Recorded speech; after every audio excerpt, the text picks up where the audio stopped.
Let's quickly dash down to the southern part of Africa to tell you that the families of two Nigerians who were gunned down in South Africa are seeking justice following their death.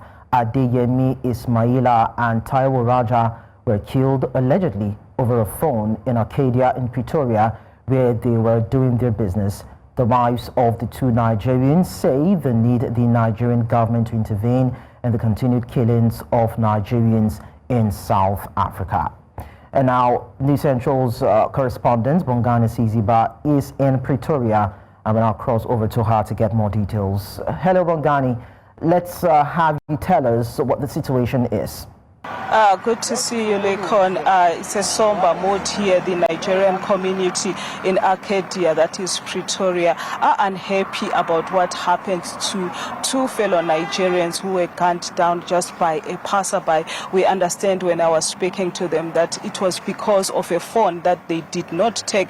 So these two gentlemen, Adeyemi and Taiwo, were just selling by the hotel. If I could ask my cameraman, Sponelo Mkasibe, just to show you the hotel is just behind me. If you can see that hotel, so they used to sell by that hotel every night. They would sell sweet cigarettes and any other thing that they would be selling there. So one day when they were just there at night, one guy just came by and his phone allegedly was stolen, but they don't know. Actually, he knows who stole his phone, but he had then to shoot these two guys. But with me, it's Nigerian community here and the wife of Adeyemi, just to understand what exactly happened. Good afternoon, ma'am. How are you? Please, can you take us through what happened that night? Truly speaking, I was in there, but I was sleeping because it was late. And then suddenly I heard a gunshot many times. First of all, it was 3 shots. And then after a few minutes, it was several shots. And then in a few minutes, I had a knock on my door. When I opened, it was my neighbor. Then they passed the message just to me. There's people who were shot in front of Capital Inn Hotel. And Papa Juna is also there, which is Adeyemi Akiwumi. So when I reached there, both of them, they were already dead. And I didn't know what really happened because I was not in the scene. And then when we tried to commit with the investigator, he explained what he saw on the camera. Actually, they didn't do anything. There was a group of the bus drivers enjoying in that same Capital Inn, and then they said they walk out. The suspect, he was hugged by a guy, and then at this very moment, the one that hugged the suspect, he took a phone from his pocket, and then he walked away. And then they saw him walking further steps, and then he searched himself. He found that his phone is no more there. And then he turned to us, our husband, then asked them, "Do you guys know the guy that he hugged me?" They said, "No, we don't know." And then he said, "Okay, I'll be back to you." And to me, it sounds so badly because I know them that they will never steal or even kill a flies. So he went back where he was booked, the hotel 224, and then he got a gun with his hand, aiming what he want to do. Truly, he come front to them, he start to shoot the first man, and then he walk away again. He step back, he come back again to shoot Yemi. The first one, he was 5 bullets, and for Yemi, it was 4 bullets. So it seems like he used to do this. To me, this doesn't seem like an incident or for the person that is the first time. He used to do this because at the court I heard that he has AK-47. And they are looking for yes, the question is, what is he doing with those kind of guns? And also, Mami, just to cut you short, you said you would like the Nigerian ambassador or the Nigerian government just to help, especially when it comes to killings of Nigerians in South Africa. Yes, my people, our government. From now on, I won't be a South African. I'm ashamed to call myself a South African. I am a Nigerian. Call me names, I don't care. I don't care anymore. because these are our people. I am an African. And then end of the day, they will be killed, and then there will be no justice. What for? All I'm asking is a Nigerian government to stand and fight for our people. What about the future, our children?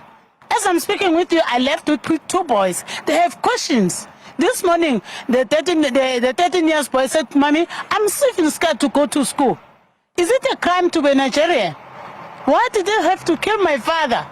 What have they done? Mommy, am I safe? I feel that I'm not more safe." What kind of country is this? That a human being will be killed and then the suspect will just get a bail and walk freely. Like, seriously, I'm very angry. I'm too aggressive. This morning to my work, I just crack and cry because I still have questions. End of the day, the suspect is freely with his family. What about our children? Who cares about them? So I'm asking a Nigerian embassy to stand and fight for our people. They need to feel safe in this country, not to live like a fear people. All the time when they walk, these people, they work for themselves. They never steal.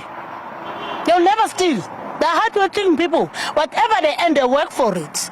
But our government here in South Africa, they just let people to be killed and they won't even get any justice. But in this one, I swear to God Almighty, I need justice.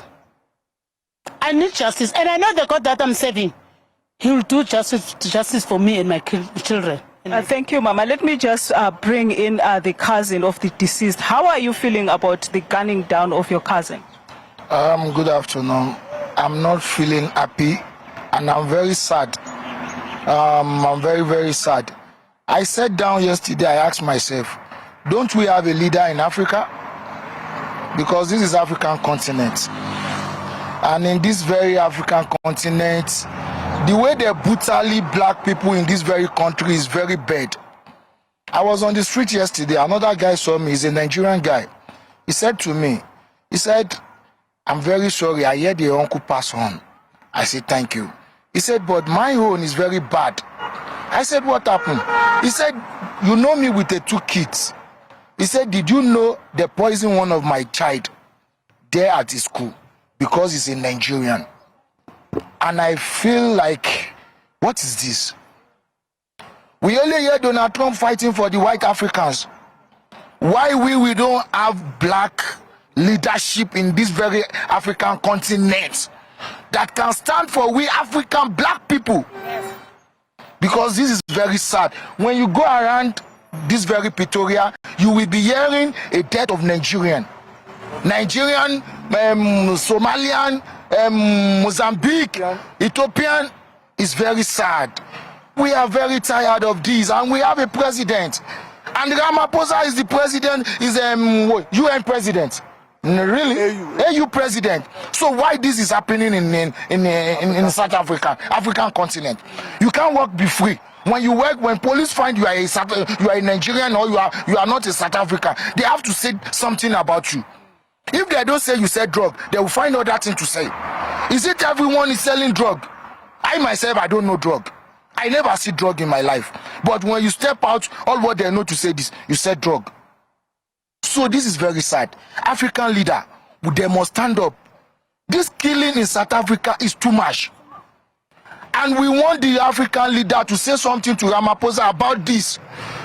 They must learn how to respect foreigner. There's a foreigner in Nigerian. Yeah, there are a lot of foreigner in Nigeria. When you go to Nigeria, we Nigerian, we know white people as a foreigner. We don't know a black man as a foreigner in Nigeria. For me, growing up, when we are young, when we see a white people, we sing like this: Oyibo Pepe, Shuku Shuku Pepe, because we know them. They are a foreigner in African continent, not black people. A black man is very free in Nigeria. You can't treat a black man badly in Nigeria, you are going to be arrested. I believe in that. But in this very country, when a black people harass a black people, when you go to police station, police will ask you, what are you doing in this country? This is not your country. It's very sad.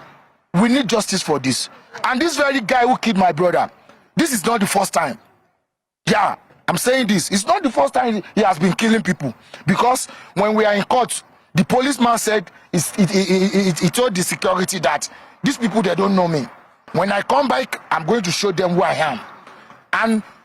And he came back, he showed them who he is. So we say we need justice for this. Okay, thank you so much. Because of time, that's all we can take, Lincoln.